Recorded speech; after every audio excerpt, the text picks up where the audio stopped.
জিকির কাকে বলে, কত প্রকার, কি কি, এটা আমাদের আজকে জেনে তারপরে আপনার বাস্তবে মিলাবেন।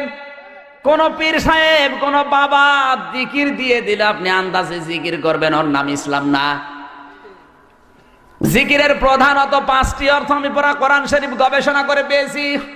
পুরা কোরআন শরীফের ভেতরে আল্লাহ জিকিরের অর্থ দিয়েছেন প্রধানত 5টা। কয়টা? জোরে বলেন। তাফসিরে তাবারিতে আছে, তাফসিরে কুরতুবিতে আছে, তাফসিরে মুনিরে আছে, তাফসিরে বাইজাবিতে আছে, তাফসিরে কাবিরে আছে। আল্লামা ফখরুদ্দিন রাজি রহমতুল্লাহ আলাইহি তাফসিরে কাবির নামক যে গ্রন্থটা লিখেছেন, এই তাফসিরে, বিখ্যাত তাফসির, তামাম পৃথিবীতে এটা চলে। এর ভেতরে জিকিরের অর্থ দিয়েছেন প্রধানত 5টি। যারা আলেম আছে জিজ্ঞাসা করেন তো, জিকিরের 1 নাম্বার অর্থ, জিকির মানে কোরআন শরীফ। জিকির মানে কি? আমার কথা না, আল্লাহ নিজে দলিল দিচ্ছেন, ইন্না নাহনু নাযালনা যিকরা ওয়া ইন্না লাহু লাহাফিজুন। সূরা হিজর 14 নাম্বার পারার 1ম নাম্বার পৃষ্ঠা 9 নাম্বার লাইনের 1ম নাম্বার রুকুর 9 নাম্বার আয়াত। এটা তাফসিরে ফি জিলালিল কোরআন আল্লামা সাজ্জাদ কুতুব রহমাতুল্লাহ আলাইহি এই আয়াতের তাফসিরে এটাই লিখেছেন। আল্লাহ পাক বলেন, এই যে জিকির কোরআন আমি আল্লাহ নাজিল করেছি, আর এই জিকির কোরআন আমি আল্লাহ নিজেই হেফাজত করব।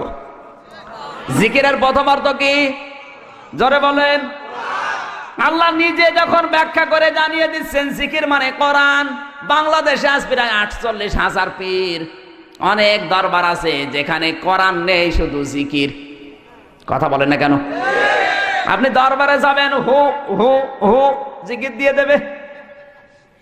পীরের মুরিদ হয়েছেন, আমি নিষেধ করছি না, অবশ্যই পীরের মুরিদ হবেন, হক্কানি পীর দেখে যাবেন। আগে বলবেন, হুজুর আমার হাতে কোরআন শরীফ দেন। কারণ জিকিরের অর্থ প্রথমটা কি?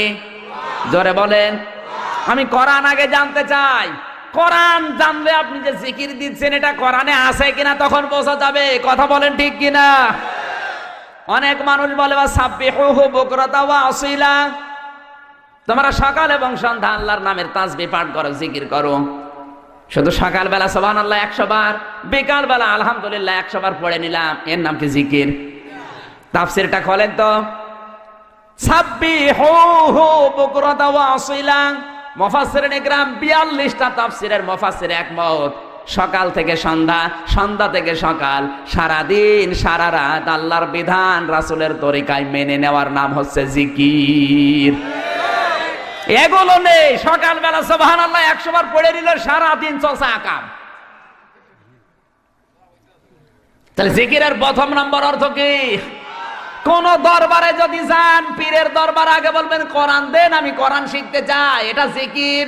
যেই দরবারে কোরআন নেই, কোরআনের কর্মসূচি নেই, কোরআনের আলো নেই, ওটা পীরের দরবার না, ওটা শয়তানের দরবার।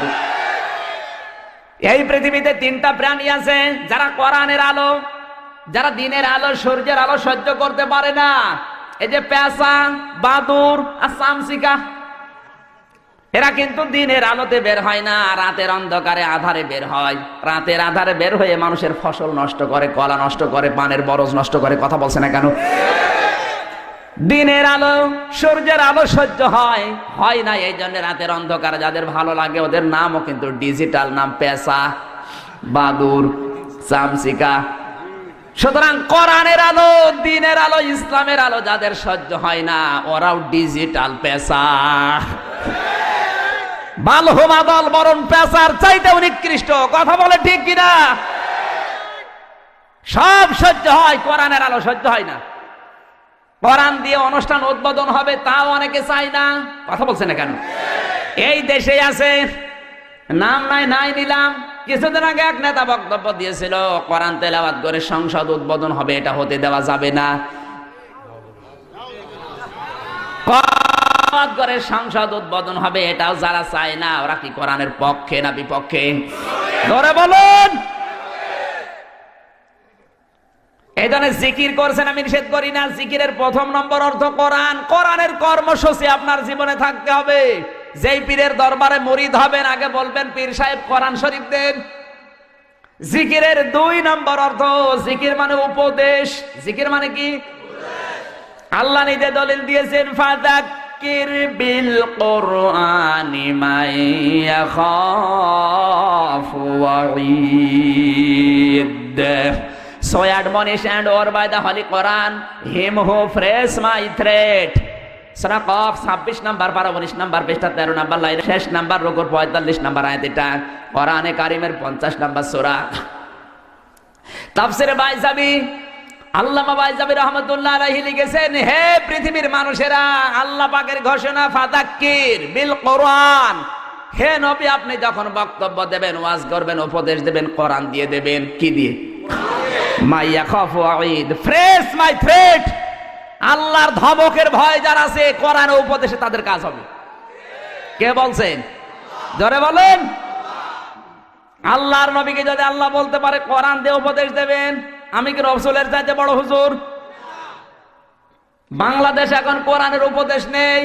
এই দেশে আছে শুধু বাবার উপদেশ, মুরব্বির। আমার বাবা এই বলেছে, এই বলেছে। ওরে শয়তান, তোর বাবা বলেছে, আমি করবো কি?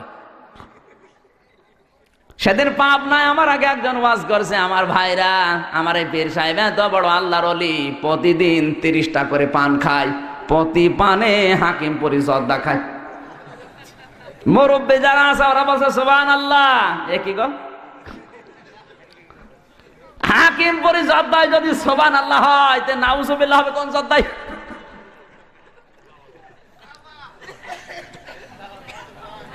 মানুষের একটা কমন সেন্সও নেই। আরে ভাই, ওয়াজ যদি শুনতে চান কোরআন দিয়ে শুনবেন। আমি বরিশালে লেখাপড়া করেছি, ওই এলাকা আমার পীর আরো বেশি, ঘরে ঘরে পীর, মহিলারাও পীর। মহিলাদেরকে পীর মা বলে ডাকে। এক হুজুর ওয়াজ করছে, আল্লাহর এক অলির মুরিদ গাছের সাথে হাত দিয়ে জিকির করছে, এত বিভোর, গাছের বাকল চলে গেছে উপর দিয়ে, ও টের পাচ্ছেন। মুরব্বী মানুষ যারা, ওরা কান্নাকাটি করছে আর চিন্তা করছে, আল্লাহ এ কি বড় আল্লাহর ওলি। আপনার কমন সেন্স নেই। আর গাছের বাকল হাতের উপর দিয়ে চলে যাচ্ছে, ও টের পাচ্ছে না। তো কোন নবীর উম্মত ছিল? ওর কি নামাজ রোজা ছিল না? ওর কি পেশাব পায়খানা ছিল না? কোন ভণ্ড কি বলে? কমন সেন্সের সাথে বাস্তবতার সাথে মিল নেই। আন্দাজে আপনি সুবহানাল্লাহ পড়েন। ইসলাম তো এর নাম না। আপনাকে আল্লাহ বিবেক দিয়েছে। ইন্না শাররাদ দাওয়াবি ইনদাল্লাহি সুম্মুল বুকুমুল লাযিনা লা ইয়াকিলুন। সূরা আনফাল 9 নাম্বার পারা 18 নাম্বার পৃষ্ঠা 9 নাম্বার লাইনে 3 নাম্বার উপর 22 নাম্বার আয়াত। এটা আল্লাহ পাক বলেন, পৃথিবীর সবচাইতে নিকৃষ্ট মানুষ ওইটা যে তার বিবেক কাজে লাগায় না। কথা বলুন, আপনার বিবেক গেছে কোন জায়গায়? কে কোন কথা বলবে আর আপনি আন্দাজে বিশ্বাস করে নেবেন? এদেশে তো শুধু হয় কিচ্ছা কাহিনী আর আজে বাজে কথা। কোরআনের মাহফিল, তাফসির মাহফিল লেখা, একটা আয়াতের কোনো তাফসির নেই। এক কাহিনী শুরু করে, এক কাহিনীতে 2.5 ঘন্টা শেষ। আর মানুষও পাগল, সুর দেখলেই মনে হয় যে বড় হুজুর। ওরে শয়তানের তো ভেতরে বোম মারলে বাও বের হয় না। কুমিল্লায় আলেম ওলামা বেশি, আমি জানি। আপনাদেরকেও তার তো আহ্বান জানাচ্ছি, এই কুমিল্লা জেলায় যারা আসবে, সে পীর হোক আর ক্ষীর হোক আর আলেম হোক আর বক্তা হোক, যত বড় হুজুর হোক, আপনারা কন্ট্যাক্ট করে নিয়ে আসেন। অনেককে 50,000, 70,000, যাদেরকে নিয়ে আসে আমি নিষেধ করছি না। যারা আসবে আগে বলবেন কোরআন হাতে নেন। কোরআন হাতে নিয়ে এক একটা শব্দের 5টা 6টা করে অর্থ বের করেন, এরপরে তাফসির করে করে বোঝান। ওই বাবার কিচ্ছা কাহিনী শোনার জন্য রাত জেগে বসে নেই। কথা বলুন, পারবেন না? যারা আসবে আগে বলবেন কোরআন হাতে নেন, 8টা 10টা করে অর্থ বের করেন এক একটা শব্দের, এরপরে তাফসির করে করে আমাদেরকে বোঝান। কারণ 1 ঘন্টা কোরআন বোঝার চেষ্টায় থাকলে 500 রাকাত নামাজের সওয়াব হবে। আর আপনার ওই বাবার কিচ্ছা কাহিনী শুনলে সওয়াব তো দূরের কথা, আরো গুনাহ হবে। সুতরাং যারা আসে পারবেন তো? পারবেন? কারা কারা পারবেন প্রোটেস্ট করতে দেখি? লিল্লাহে তাকবীর, লিল্লাহে তাকবীর।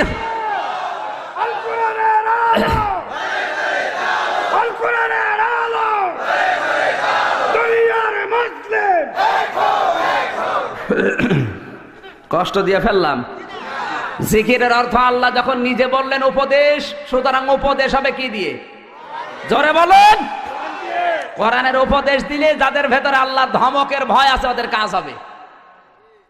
সোনা যদি আপনি সারা জীবন আগুনের ভেতরে রাখেন কিন্তু গলবে না, লাল টক টক করবে। সোনার উপরে কেউ যদি সোহাগা ছিটিয়ে দেয় পানি হয়ে যাবে। কথা বলেন না কেন? মানুষের কলিজা ঠিক ওই রকম, সারা জীবন যদি বাবার কিচ্ছা কাহিনী বলেন ও কিন্তু নরম হবে না। ওর সামনে যদি কোরআনের আয়াত পড়ে ব্যাখ্যা করে বোঝানো যায়, আমার আল্লাহ বলেন ওর দিল আমি নরম করে দেব। এখন থেকে কুমিল্লা যারা আসবে কোরআন শরীফ ছাড়া কোনো ওয়াজ নেই। জোরে বলেন। কটিশন দিয়ে দলিল দিয়ে কথা শুনতে হবে। ওসব কিচ্ছা কাহিনী তাফসির মাহফিলে ওয়াজ মাহফিলে নিষিদ্ধ করা হলো। কি একমত আছেন না সবাই?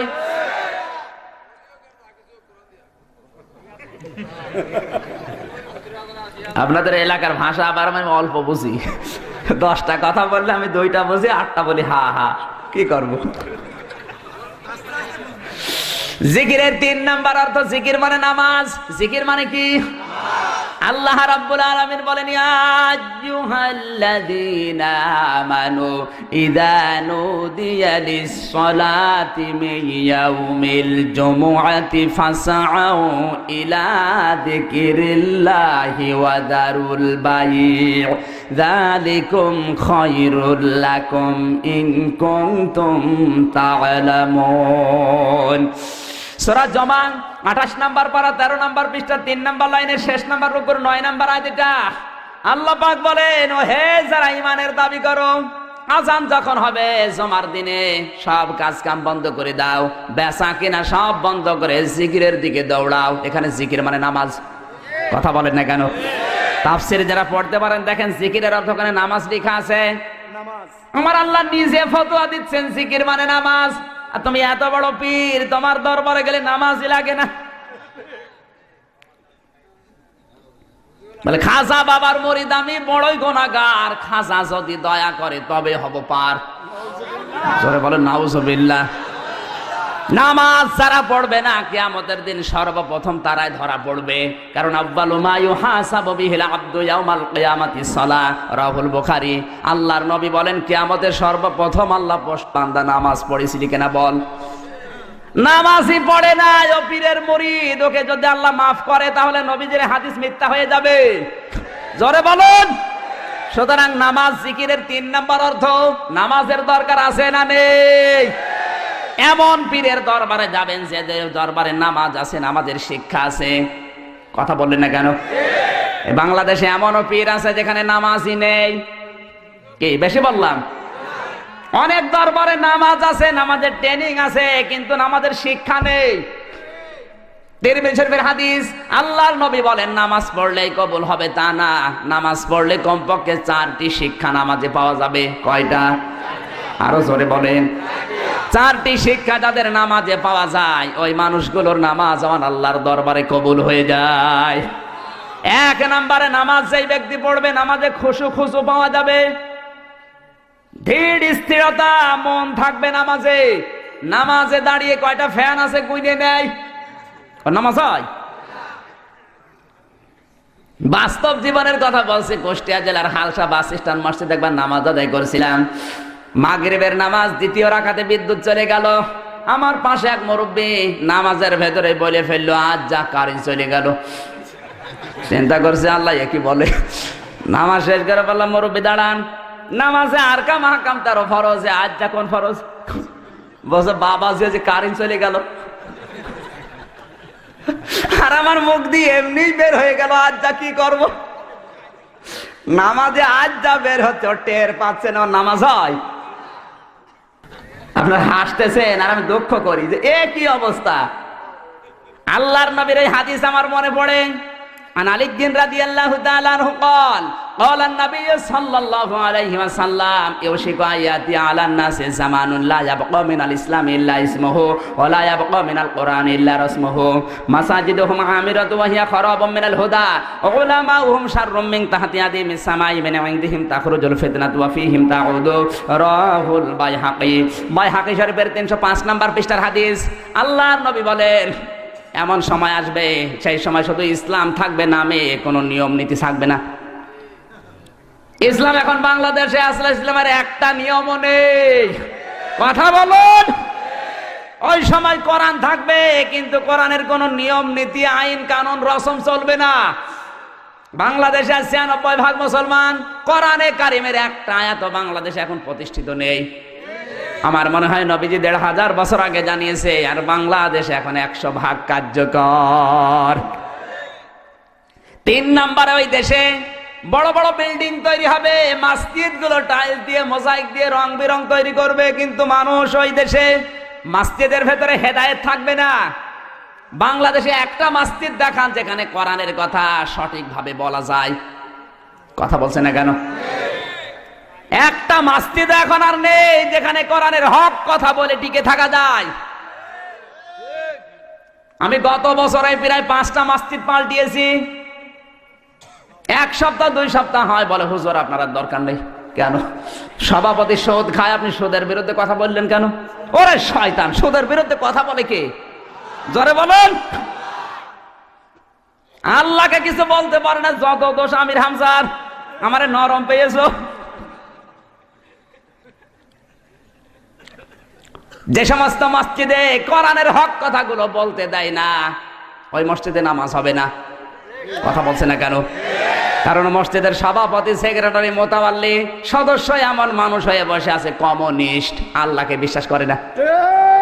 নাই কুমিল্লায় নেই এমন মানুষ সভাপতি, ও আল্লাহকেই বিশ্বাস করে না। রাজনৈতিক ক্ষমতা আছে, টাকা পয়সা আছে, জন্য সভাপতি না দিলে আবার রাগ করে। কি বলে? ও মামলা। আপনারা কেসও ঢোকাইবেন, আমার কেসও হবে হয়তো। যশোরে মাহফিলে একবার পেয়েছিলাম, চাষরা মোড়ে এক সভাপতি মাইক নিয়ে বলছে, ভাইরা আমার, বোনেরা আমার, আপনারা আমাকে এলাকার মেম্বার বানিয়েছেন, এটার মেম গর্ভবতী। দ্বিতীয় নম্বরে বলছে, ভাইরা আমার, বোনেরা আমার, আপনারা আমাকে মাহফিলের সভাপতি বানিয়েছেন, এজন্য আর একবার গর্ভবতী। আমি বললাম, ভাই ঠিক আছে, আর কিছু বলার দরকার নেই, মাইক দেন। বাংলাদেশের মেয়েরা বিবাহ হওয়ার পরে 1 বছরে একবার গর্ভবতী হয়, আর আপনি 1 মিনিটে 2 বার। আরো যদি 5-6 মিনিট কথা বলেন তো 10-12 বার গর্ভবতী হয়ে যাবেন। এইরকম আনকালচার মানুষকে সভাপতি বানিয়ে রাখে মসজিদের। কথা বলেন, ওখানে কথা বলা যায়? এই জন্য আল্লাহর নবী দিয়েছেন, মাসাজিদুহুম আমিরাতুম ওয়া হিয়া খারাবুম মিনাল হুদা।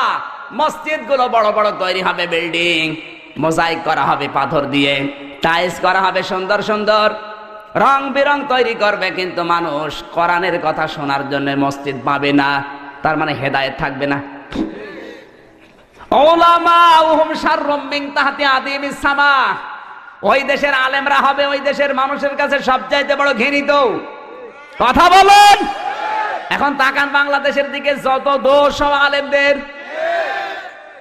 হুজুর যদি একটু জোরে যায় বলে দাওয়াত পেয়েছে, যদি একটু আস্তে যায় বলে কি খাওয়া খেয়েছ, তো করবে কি?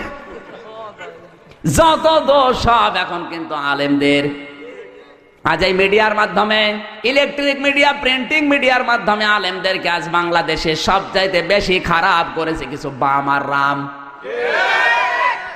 আলেমরা দেশের মানুষের কাছে এত খারাপ ছিল না, কিছু বাম আর রাম এরা তথ্য সন্ত্রাস করে আলেমদেরকে সবচাইতে বড় ঘৃণিত করে দিয়েছে। আল্লাহর নবী জানিয়েছেন, তিরমিজি শরীফের 328 নম্বর পৃষ্ঠার হাদিস, 528 নম্বর পৃষ্ঠার হাদিস, আল্লাহর নবী বলেন, কোন এলাকায় জনপদে যদি আলেমদের উপর অত্যাচার হয়, জুলুম হয়, নির্যাতন হয়, মহান আল্লাহ ওই দেশে 5টা গজব নাজিল করা অপরিহার্য করে নেয়। কোন বর্ণনা এসেছে 6টা গজব নাজিল হয়। 1 নম্বরে ওই দেশে ঘরে ঘরে ডায়াবেটিস হয়। 2 নম্বরে ওই দেশে হার্ট অ্যাটাকের রোগীর সংখ্যা বেড়ে যায়। 3 নম্বরে ওই দেশের যুবক যারা আছে তারা যৌন শক্তি হারিয়ে ফেলে। বাংলাদেশের যুবকদের যৌন শক্তি হারিয়ে যাচ্ছে, তার 1 নাম্বার প্রমাণ হারবালের পোস্টার। কথা বলছেন না কেন? এমন কোন জায়গা নেই পোস্টার নেই।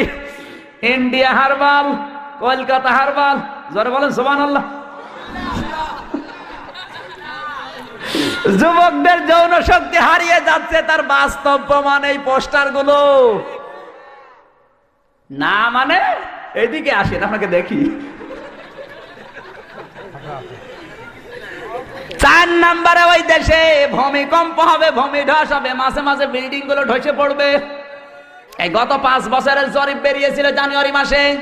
গত 5 বছরে 384টি বিল্ডিং ফাটল ধরেছে, 74টি বিল্ডিং হেলে পড়েছে। আর রানা প্লাজা নাই, আমরা নাড়াতাড়া দিয়ে ফেলে দিলাম। এটা নাই আমরাই ফেলে দিলাম, বাকিগুলো পড়ছে কোন কায়দায়? কায়দা আছে না নেই? নবীর হাদিসের বহির্প্রকাশ। 5 নম্বরে ওই দেশে ভূমিগুলো ফেটে যাবে, জমিন ফাটা আরম্ভ করবে। নওগাঁ জেলায় যান, মান্দা থানার 3 কিলোমিটার মাঠ ফেটে গেছে। ঢাকা আশুলিয়ার 2 কিলোমিটার ফাটা আরম্ভ হয়েছে। এগুলো রহমত না গজব? কিছু মানুষ মনে করছে না রহমত, কারণ যত আকাম করেছি জায়গা যদি না পাবে ফাটার ভেতর ঢুকবো। 6 নম্বরে গজব নাজিল হবে ওই দেশে, আকাশের বৃষ্টি আল্লাহ বন্ধ করে দেবে। বলে আরাইতুম ইন আসবাহা মাউকুম গাওরান ফামাইয়াতিকুম বিমাইম মাইন। সূরা মুলক 29 নম্বর পারা 3 নম্বর পৃষ্ঠা 9 নম্বর লাইনে শেষ নম্বর রুকুর 30 নম্বর আয়াত। এটা আল্লাহ পাক বলেন, হে পৃথিবীর মানুষেরা, আমি যদি পানির লেয়ার কমিয়ে দেই, মাটির নিচ থেকে পানি যদি নামিয়ে দেই, কে আছে তোদের পানি দেবে? কথা বলেন না কেন? এই 6টা গজব আল্লাহর নবী বলেছেন নাজিল হবে। আমার মনে হয় বাংলাদেশে 6টা গজব অলরেডি নাজিল হয়েই গেছে। আলেমরা এখন সবচাইতে বড় ঘৃণার পাত্র তোমাদের কাছে। তাখরুজুল ফিতনাতু ওয়া ফীহিম তাউদ। আল্লাহর নবী বলেন ওই সময় দেখবে ফিতনা ফাসাদ এমন ভাবে ছড়িয়ে পড়বে, তাসবির দানা ছেড়ে দিলে একটা একটা করে যেভাবে সুতা কেটে দিলে দানা পড়ে, ঠিক ওইভাবে একটা একটা করে ফিতনা দুনিয়ায় ছড়াবে। আমার মনে হয় বাংলাদেশে এখন হাদিসটা 100% কার্যকর। সুতরাং জিকিরের অর্থ আল্লাহ যখন নিজে দিয়েছেন নামাজ, জিকির যারা করতে চাই নামাজের দরকার তাদের আছে না নাই? নামাজের ভেতরে 1 নম্বরে খুশু লাগবে, নাই তো নামাজ আল্লাহর কাছে যাবে না। 2 নম্বরে নামাজে ইমাম লাগবে একজন। কয়জন? ইমাম যদি 2-3 জন হয় হবে। 3 নম্বরে ইমাম নির্বাচন করতে হবে সৎ চরিত্র দেখে। আজ আমরা নামাজের এই 3 নম্বর শিক্ষাটা নেই না, এখন মেয়র নির্বাচন চলছে। কথা বলেন না কেন? এই মসজিদের ইমাম নেওয়ার জন্য কুমিল্লার এই দাউদকান্দি, এই মসজিদের ইমাম নেওয়ার জন্য মানুষ কিন্তু মাথা থেকে পা পর্যন্ত দেখে ও সুন্নত মানে কিনা, ওর কর্মজীবন ঠিক আছে কিনা, ও বাস্তবে ওর চরিত্র ঠিক আছে কিনা, ওর বউ পর্দায় থাকে কিনা, সব দেখে দেখে তারপরে ইমাম নেয়। কথা বলেন না কেন? ইমাম সাহেবকে কোনো মানুষ 5 লাখ টাকা ঘুষ দেবে? জোরে বলেন। শুধু নামাজ আদায় করাবে এই জন্য যদি এত কিছু পরীক্ষা করা লাগে, এত চরিত্র দেখা লাগে। যে লোকটা মেয়র হবে, এমপি হবে, মেয়র হওয়ার পরেও কোটি কোটি টাকা নাড়াচাড়া করবে। কথা বলছে না কেন? তাহলে ওর চরিত্র ইমাম সাহেবের চাইতেও 100 গুণ ভালো হওয়া লাগবে। বাংলাদেশে একটা মেয়র দেখান যার চরিত্র ইমাম সাহেবের চাইতে ভালো। কিসের নামাজ পড়েন আপনি? নামাজের 3 নম্বরের শিক্ষা এইটা, ইমাম নির্বাচন করতে হবে বেছে বেছে। যাকে তাকে ভোট দিয়ে জাহান্নামে যাওয়ার কাজ করবেন না। 4 নম্বরে নামাজের 4 নম্বর অর্থ হচ্ছে, আল্লাহর নবী বলেন নামাজ যারা পড়বে, ইমাম সাহেব যদি ভুল করে ফেলে ওরা লোকমা দেবে। কি দেবে? জোরে বলেন। ইমাম সাহেব পড়ছে আলহামদুলিল্লাহি রাব্বিল আলামিন মালিকি ইয়াউমিদ্দিন, নামাজ হবে? পেছনে যে কিচ্ছু জানে না ও বলে হুজুর আপনার ভুল হচ্ছে, ও কিন্তু বলে দেবে কিচ্ছু জানে না, তারপরও বলবে ভুল হচ্ছে, একটা আয়াত বাদ গেছে। এত বড় ইমামের যদি ভুল ধরা লাগে, তাহলে এই সমাজে এই রাষ্ট্রে যারা ইমামতি করছে, আজ দায়িত্ব পালন করছে, প্রধানমন্ত্রী শেখ হাসিনা থেকে শুরু করে আপনাদের এই কুমিল্লার দাউদকান্দির যে চেয়ারম্যান আছে, এই 1628 জন মানুষ এখন দায়িত্বে আছে, এদের চরিত্র মসজিদের ইমাম সাহেবের চাইতেও ভালো হওয়া লাগবে। আর এরাও যদি কোনো ভুল করে, আল্লাহ রাসূলের বিরুদ্ধে কোনো কথা বলে, অবশ্যই তার লোকমা দিতে হবে। অনেক নামাজ পড়ে রাসূলের বিরুদ্ধে আব্দুল লতিফ সিদ্দিকীর মতো কোলাঙ্গার গালি দিয়েছে, কথা বলা তো দূরের কথা, একটা প্রোটেস্ট করে না? কথা বলুন, কিসের নামাজ পড়ো তুমি? এই জন্য কোরআন জানিয়েছে ফাওয়াইলুল লিল মুসাল্লিন আল্লাযীনা হুম আন সালাতিহিম সাহুন। আল্লাহ রাব্বুল আলামিন বলেন ধ্বংস, আক্ষেপ ওই নামাজীগুলোর জন্য যারা নামাজ পড়ে কিন্তু নামাজ সম্পর্কে উদাসীন। এই সাহুনের ব্যাখ্যায় 4টি অর্থ লেখা আছে। নামাজ পড়ে কিন্তু খুশু নেই, নামাজ পড়ে কিন্তু নামাজের ইমাম ঠিক নেই, নামাজ পড়ে কিন্তু নামাজের ইমাম নির্বাচন ঠিক নেই, নামাজ পড়ে কিন্তু নামাজের ভেতরে ইমাম ভুল করলে লোকমা দেয় না। কথা বলেন না কেন? আমার ভাইরা, এই জন্য নামাজ জিকিরের অর্থ আল্লাহ যখন দিয়েছেন, অনেক দরবারে যাবেন শুধু নামাজ পাবেন কিন্তু নামাজের শিক্ষা পাবেন না। এরকম দরবার আছে না নেই? নামাজের শিক্ষা যদি আজ প্রত্যেকটি পীরের দরবার থেকে মুরিদদেরকে শিক্ষা দেওয়া হতো যে ইমাম নির্বাচন করতে হবে সৎ চরিত্র দেখে, বাংলাদেশে কোনো শয়তান এমপি হতে পারতো না। সুতরাং নামাজ যারা পড়বে, যারা আদায় করবে না নামাজের, ওদের জিকিরে কাজ হবে। হযরত মুসা আলাইহিস সালামের জামানায় এক যুবতী মেয়ে এসে বলে, আল্লাহর নবী মুসা, আমি জিনা করেছি, আমার পেটে একটা অবৈধ সন্তান ছিল, ওরা ভূমিষ্ঠ হওয়ার পরে আছাড় দিয়ে মেরে ফেলেছি, আমার মতো গুনাহগার কেউ আছে? হযরতে মুসা বললেন, না, তোমার মতো গুনাহগার আর কেউ নেই, আল্লাহ তোমাকে মাফ করবে না। সঙ্গে সঙ্গে ফেরেশতা জিবরাইল এসে বলে, হে নবী, এই মহিলার চাইতে নিকৃষ্ট মানুষ দুনিয়ায় আছে। হযরতে মুসা আশ্চর্য হয়ে গেলেন, ডাক দিয়ে বললেন, ইয়া আখি জিবরাইল উনজুর, হে ভাই জিবরাইল আমার দিকে তাকান, কি বলেন আপনি? এই মহিলার চাইতে নিকৃষ্ট মানুষ আবার কে? হযরতে জিবরাইল বলে, আল্লাহ এই কথাটা জানার জন্য আমাকে পাঠিয়েছেন। এই মহিলার চাইতে নিকৃষ্ট মানুষ আল্লাহর কাছে তারা যারা সুস্থ থাকার পরও নামাজ পড়ে না। নামাজ না পড়া মানুষ হত্যা করার চাইতেও খারাপ কাজ, নামাজ না পড়া জিনা করার চাইতেও খারাপ কাজ। সুতরাং নামাজ পড়তে রাজি আছেন কারা কারা? দেখে লিল্লাহি তাকবীর। দেখেন তো হাত তোলেনি কে? দেখেন হাত তোলেনি কে? দেখেন দেখেন, হাত নামান। মরণের আগে যদি আপনি নামাজ ছাড়েন, এরপরেও খবর আছে, আমি কিয়ামতে মামলা দায়ের করব। তাহলে যে কোনো পীরের দরবারে যাওয়ার আগে কি দেখবেন? 2 নম্বরে কোরআনের উপদেশ দেয় কিনা, 3 নম্বর ওর দরবারে কি আছে? জোরে বলেন। আপনাকে আমি নিষেধ করি নাই পীরের মুরিদ হতে, আগে দেখবেন যে নামাজ পাওয়া যায় কিনা, নামাজের শিক্ষা আছে কিনা। এ সমস্ত যদি না থাকে, ও হু হু করে লাভ নেই। জিকিরের 4 নম্বর অর্থ, জিকির মানে আল্লাহর আইন, আল্লাহর বিধান। কার আইন? কষ্ট হচ্ছে আপনাদের? আল্লাহ পাক বলেন, আমান আ'রাদা আন যিকরি ফাইন্না লাহু মাঈশাতান দানকা ওয়া নাহশুরুহু ইয়াওমাল কিয়ামাতি আ'মা। সূরা তাহা 16 নম্বর পারা 19 নম্বর পৃষ্ঠা 13 নম্বর লাইনের 124 নম্বর আয়াত। এটা তাফসীর ইবনে কাসির থেকে বলছে, আল্লাহ পাক বলেন, ওয়ামান আ'রাদা আন যিকরি ফাইন্না লাহু মাঈশাতান দানকা, যে ব্যক্তি আমার জিকির থেকে, আমার আইন থেকে, আমার নিয়ম নীতি থেকে মুখ ফিরিয়ে নেবে, আমি আল্লাহ তার জীবনকে সংকীর্ণ করে দেব। দঙ্কার ব্যাখ্যায় মুফাসসিরিন ইকরাম লিখেছেন, ও জীবনে অনেক আয় উন্নতি করবে কিন্তু বরকত হবে না। কথা বলেন না কেন? ঘুষ খেয়ে নিয়ে আসবে 5 লাখ টাকা, বাড়িতে এসে দেখবে 10 লাখ টাকার ক্ষতি হয়ে গেছে। দঙ্কা, ওর জীবনে কোনো শান্তি আল্লাহ রাখবে না। এজন্য আল্লাহর আইন যারা মানে না, আল্লাহর বিধান যারা মানে না, ওদের সাংস্কৃতিক জীবন, পারিবারিক জীবন, রাজনৈতিক জীবনে 100 ভাগের 100 ভাগ অশান্তি। সাংস্কৃতিক জীবনে আজ আল্লাহর আইন না থাকার কারণে অনেক মানুষ ফতোয়া দিচ্ছে যে টিভি হারাম, সিনেমা হারাম, পেপার পত্রিকা হারাম, স্যাটেলাইট হারাম। কোরআন শরীফ তো গবেষণা করে না। কোরআনে কারীম 1500 বছর আগে জানিয়েছে, আল্লাহর নবী বিশ্ব নবী যেদিন নবুয়ত পেয়েছিলেন, ওই দিনই তিনি স্যাটেলাইট ব্যবহার করেছিলেন। এই প্রযুক্তির ব্যবহার আল্লাহর নবী নিজে আগে করেছেন।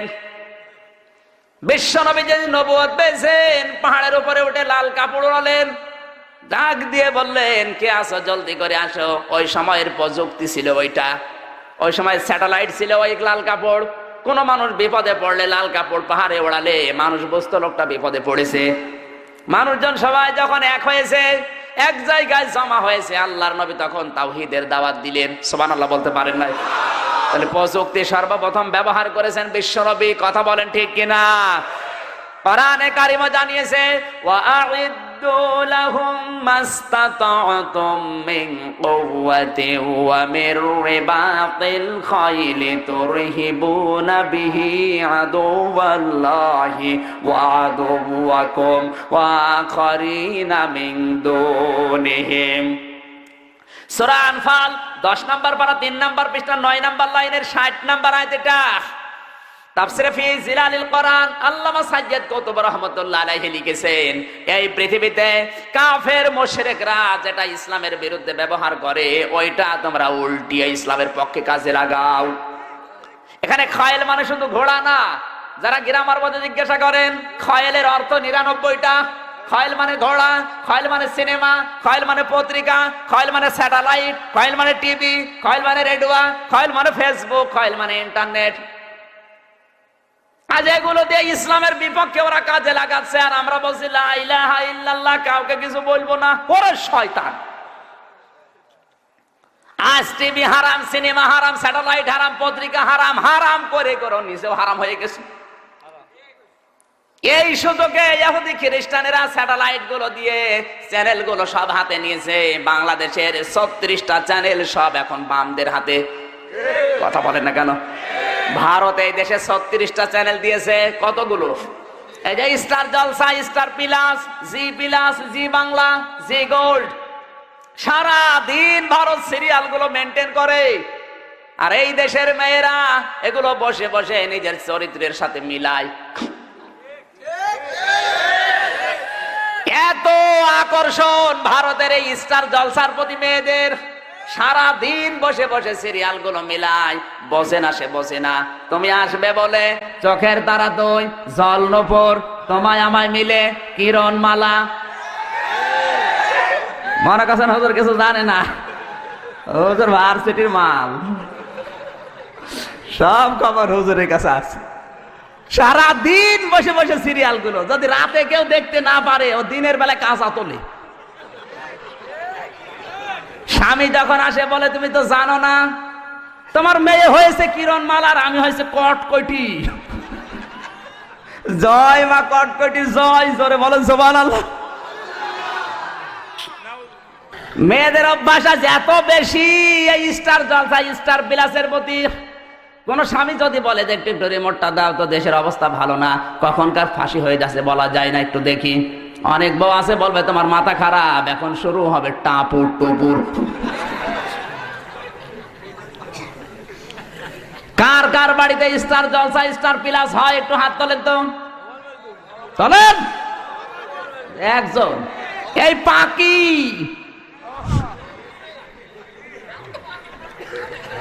এই পাকির জন্য কত যুবতী জীবন দিয়েছে বাংলাদেশে।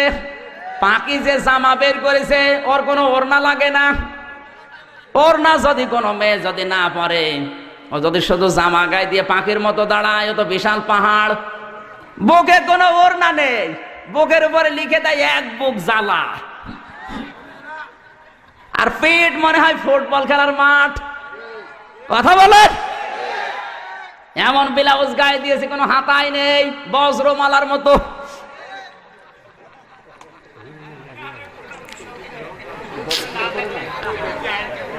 এই সমস্ত ৮-৬০ পোশাক পরা মহিলারা যখন কোন রিকশায় ওঠে, তখনই রিকশা চালক অ্যাক্সিডেন্ট করে। কথা বলেন না কেন? কুষ্টিয়ার বড় বাজারে একবার রিকশায় উঠলাম, আমার নিয়ে রিকশা চালক চালাতে পারে না। 3 দিন পরে দেখি ওই রিকশায় মোটা মোটা 3টা মমতাজ মার্কা মহিলা উঠেছে। বিউটি পার্লার থেকে সেজে সেইভাবে ৮-৬০ পোশাক পরে উঠেছে, কোনো ওড়না নেই কারো। আমার রিকশা ওভারটেক করে হুড় হুড় করে চলে যাচ্ছে। বলে দাঁড়া, সেদিন আমার নিয়ে টানতে পারছিলে না, আজকে এত জোরে যাও কোন কায়দায়?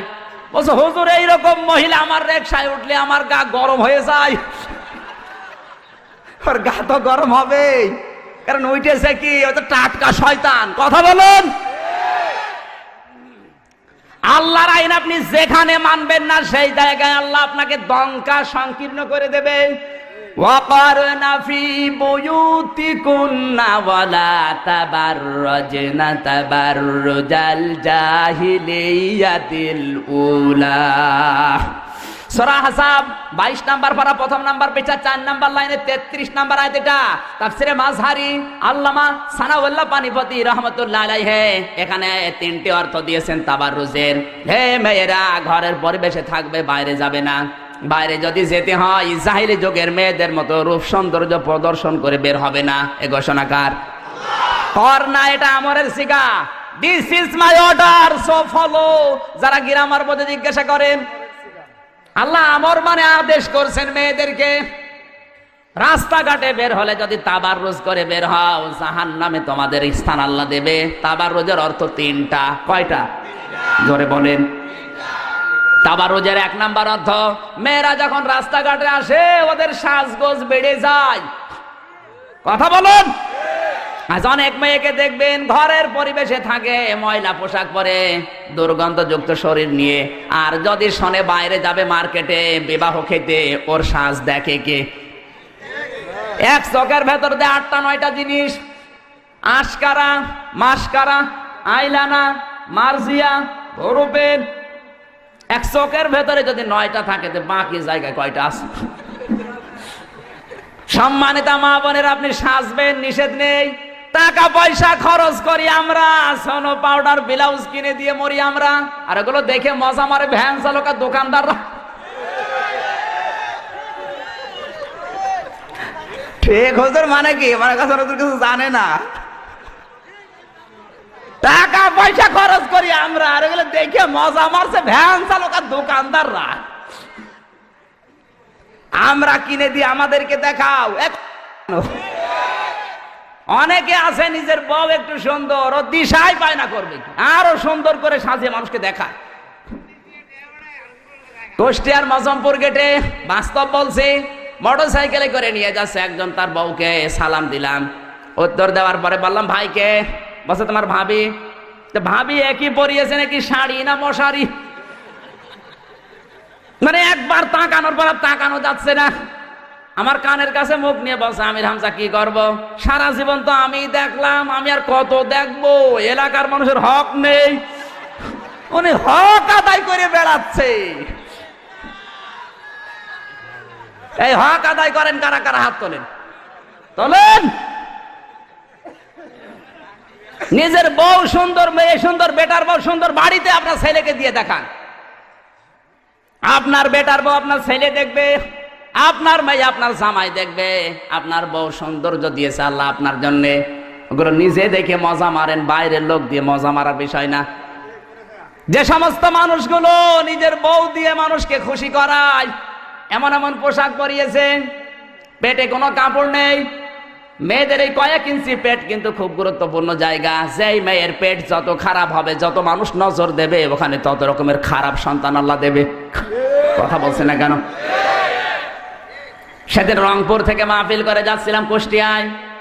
নাটোরের এই চলন বিলের মাঝখানে 2 জন স্বামী স্ত্রী উঠেছে গাড়িতে, আমার সামনের সিটে বসা। একেবারে বাস্তব বলছি, এমন পোশাক পরেছে, tight fit, skin tight pant পরা, 2 জনে শার্ট গায়ে দেওয়া। কোনটা স্বামী কোনটা স্ত্রী বোঝা যাচ্ছে না। হঠাৎ করে স্ত্রী ডাক দিয়ে বলছে, ড্রাইভার সাহেব গাড়ি থামান। গাড়ি থেমে গেল। নাটোরের চলন বিলের ভেতরে মেয়েটা নেমে গেল, পোশাক করবে। মেয়েরা কি দাঁড়িয়ে পোশাক করতে পারে? যেই বসতে গেছে পেছনে গেছে ছিড়িয়ে। গাড়ির সবাই হা করে তাকিয়ে আছে, ওর যে স্বামী ও তাকিয়ে আছে। লোকজন বসে, বেটা বিয়াদব, তাড়াতাড়ি যা। ও নিজে করবে কি, নিজের জামা খুলে তাড়াতাড়ি জড়িয়ে ধরেছে। আমার মনে হয় ওই মহিলার পেটে যা আসবে সবই মনে হয় আব্দুল কাদের জেলানি হবে। ওই মহিলার পেটে যা আসবে সব হবে ডিপ জল।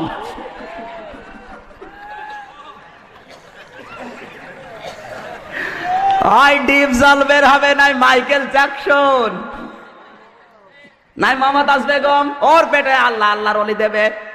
কার? সারা দেশের মানুষের ইজ্জত দেখা শেষ। কথা বলেন না কেন? এই জন্য তাবাররুজের 2 নাম্বার অর্থ, মেয়েরা যখন রাস্তাঘাটে আসে এমন পোশাক পরে 8-60 পোশাক। এখন আর 4 পিস পাওয়া যায় না, 3 পিসে এসেছিল, তারপরে 2 পিস, এখন 1 পিস। বিশ্ববিদ্যালয়ে যান, মেয়েরা মুসলমানের মেয়ে 1 পিস পরে বাস থেকে নামে। 22 বছর 25 বছরের যুবতী মেয়ে, বুকে কোনো ওড়না নেই, স্কিন টাইট প্যান্ট পরে গেঞ্জি গায়ে দিয়ে যদি নামে তো কেমন লাগে বলেন তো? হ্যাঁ,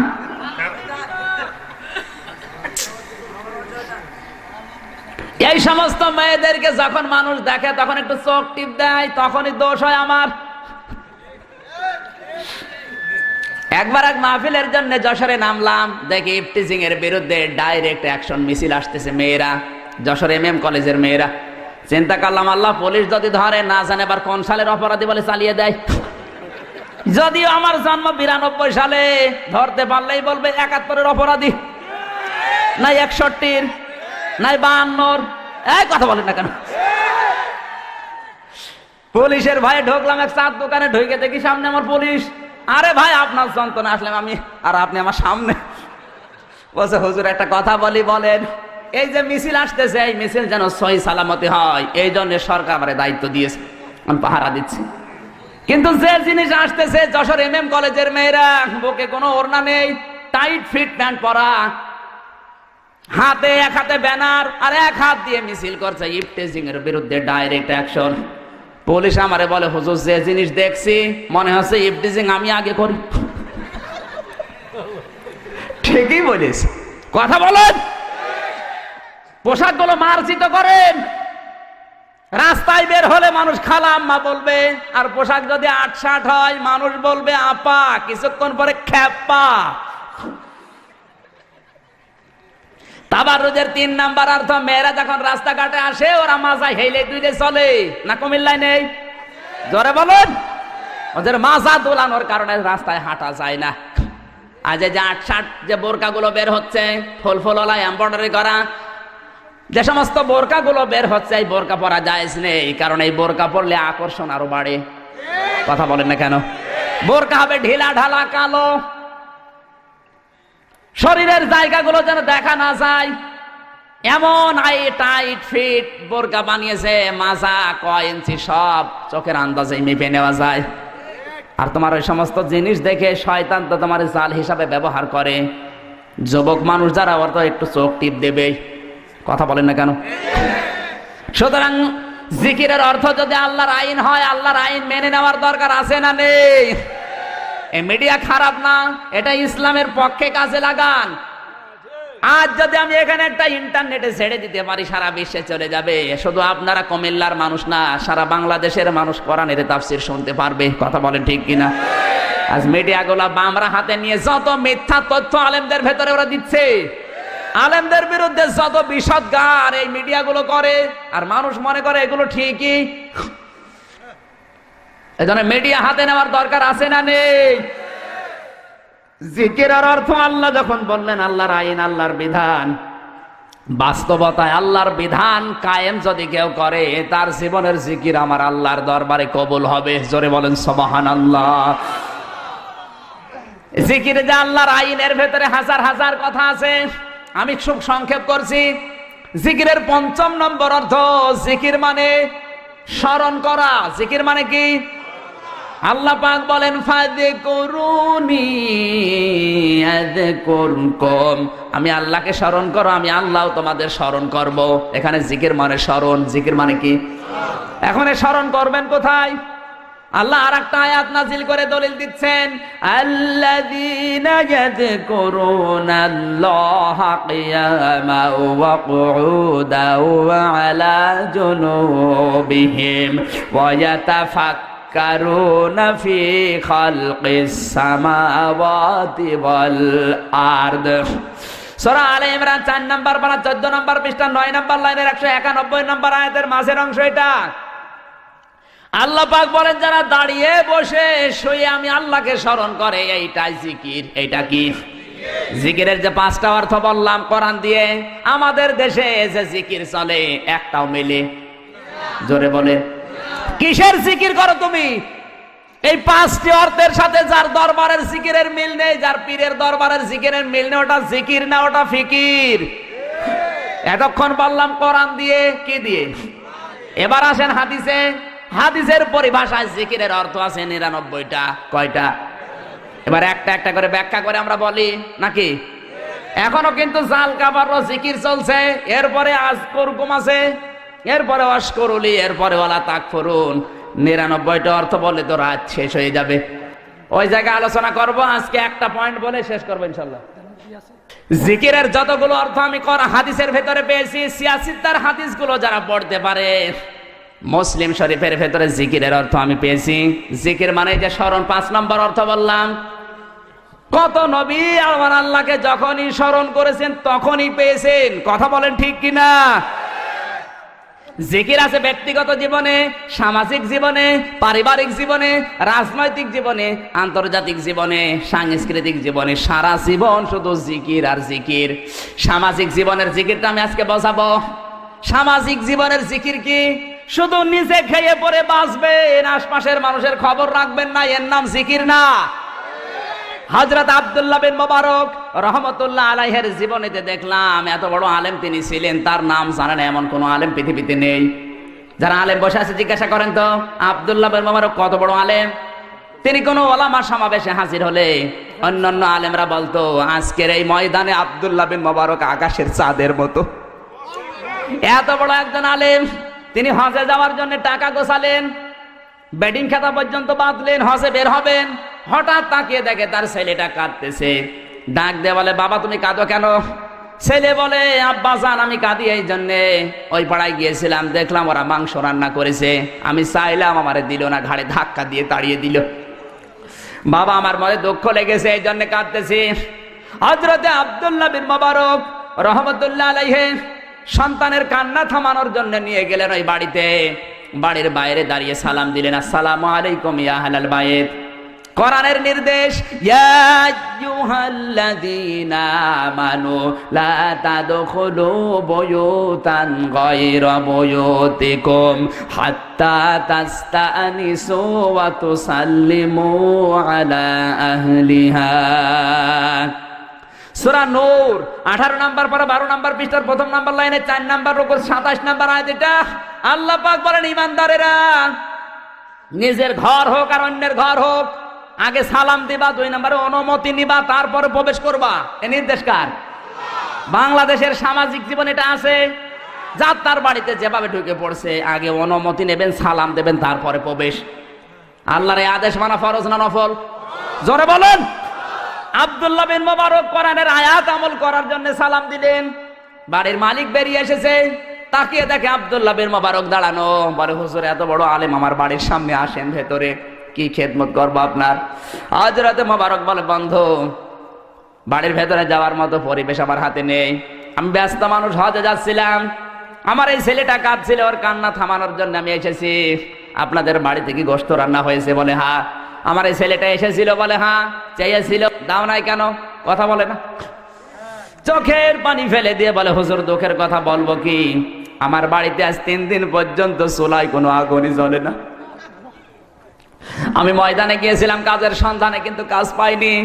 প্রতিমধ্যে আসার সময় দেখি একটা মরা গরু পড়ে আছে, আশপাশে মানুষ দেখতে না পেয়ে চামড়া ছিলে কিছু গোশত নিয়ে এসেছি। পরিবারস্থ লোকদের জীবন বাঁচানোর তাগিদে এই মাংসর গোশতগুলো রান্না করে খাচ্ছিলাম। এমন সময় আপনার এই ছেলেটা এসে হাজির। হুজুর আপনি তো ধনী মানুষ, সাহেবে মাল, জাকাত ফিতরা আপনারা খান না, আপনার এই ছেলেটা তো আমি চিনি, জাকাত ফিতরার মালই আপনারা নেন না, এই মরা গরুর মাংস খাবেন? মরা গরুর মাংস যদি আপনার ছেলেকে না দিয়ে ভুল করে থাকি, মেহেরবানি করে আমারে মাফ করে দেন। হযরত মুবারক কেঁদে ফেললেন। এক দৌড়ে বাড়িতে গেলেন, হজে যাওয়ার জন্য যে টাকাগুলো গুছিয়েছেন সব নিয়ে আসলেন। ডাক দিয়ে বলে, ভাই আপনি আমার এলাকায় বসবাস করেন, এত কষ্টে আছেন, আমি খোঁজ নিতে পারি নাই, আমি ফরজ হজ করেছি, নফল হজে যাচ্ছিলাম, আমার দরকার নেই, আপনি টাকাগুলো নেন, খাবার কিনে পরিবারস্থ লোকদেরকে খাওয়ান, বাকি টাকা নিয়ে ব্যবসা বাণিজ্য করে প্রতিষ্ঠিত হন। জীবনে এই টাকা আমারে আর ফেরত দেওয়া লাগবে না, আল্লাহর রাস্তায় আপনাকে আমি দান করে দিলাম। 45 দিন পর হযরতে মোবারকের বন্ধু এসে বলে, মোবারক তুমি হজ থেকে কবে আসলে? হযরতে মোবারক বলে, বন্ধু আমি যেবার হজে যাইনি, হজের টাকাগুলো এক গরিব প্রতিবেশীকে দিয়ে দিয়েছি। বন্ধু বলে, কি বলো তুমি? আমি যখন আল্লাহর ঘর তাওয়াফ করি দেখলাম তুমি আবার সামনে। আমি যখন নবীজির রওজা জিয়ারত করি দেখলাম তুমি আমার সামনে দাঁড়িয়ে আছো। আমি যখন মিনা মুজদালিফায় দেখলাম তুমি আমার সামনে। সাফা মারওয়ায় যখন দৌড়াদৌড়ি করি দেখলাম তুমি আমার সামনে দৌড়াচ্ছ। সত্যি করে বলো তুমি হজ থেকে কবে আসলে? হযরতে মোবারক বলে, বন্ধু সত্য বলছি, আমার হজের টাকা এবার আমার এক গরিব প্রতিবেশীকে দান করে দিয়েছি। ওই রাতে তাকে স্বপ্ন দেখানো হচ্ছে, মোবারক তুমি হজে আসো নাই, তাতে কি হয়েছে? তোমার যে স্যাক্রিফাইস, তোমার যে দান, এই দানটা আল্লাহ এত বেশি কবুল করেছে, একজন ফেরেশতাকে তোমার আকৃতি ধারণ করিয়ে এবছরে হজের যতগুলো কাজ আল্লাহ নিজেই সম্পাদন করে দিয়েছে। এই বছরে আরাফাতের ময়দানে যত লক্ষ লক্ষ মানুষ হজে এসেছিল, তোমার এই দানের ওসিলায় সবার হজ আল্লাহ কবুল করে নিয়েছে। শুধু নিচে খেয়ে পরে বাঁচবেন, আশপাশের মানুষের খবর রাখবেন না। এর নাম জিকির না, এটা সামাজিক জীবনের জিকির। এ জিকির আছে আজ, মানে জিকির করে যাচ্ছে, সব ভান্ডামি বাদ দেন, এইটার নাম জিকির। এরকম 9টা জীবনে জিকির আছে। আজকে আর কথা বলা ঠিক হবে না। জিকিরের বিস্তারিত আলোচনা আরো এলাকায় কোনোদিন আসলে কথা বলবো ইনশাল্লাহ। সম্মানিত ভাইরা, 16 তারিখে সোমবার দিয়া জুলুমের উপরে আলোচনা করব, দাওয়াত দিয়ে আজকের মতো শেষ করছি। আমার আয়াতের ব্যাপারে যদি কোনো সমস্যা থাকে আমি আয়াত, পারা, পৃষ্ঠা, লাইন, রুকু, সূরার নাম, তাফসীরের নাম, হাদিসের নাম সব বলে দিস। কেউ যদি না পান আমার নাম্বার আছে আমার ড্রাইভারের কাছে, কল দেবেন, বলে দেব। গেবত করবেন না। সকালবেলা যদি গেবত করেন যে কি বলে গেল কিছু বুঝলাম না, আপনার দাঁত মুখ কিন্তু কথা বলেন। দলিল দিয়ে বলেছি, যারা আলেম আছে ওনারা বুঝেছেন। আল্লাহ আমাদেরকে এই জিকির আমল করার তৌফিক দিন, আমিন। বারাকাল্লাহু লানা ওয়া লাকুম ফিল কোরআনিল আযীম। আসসালামু আলাইকুম ওয়া রাহমাতুল্লাহ।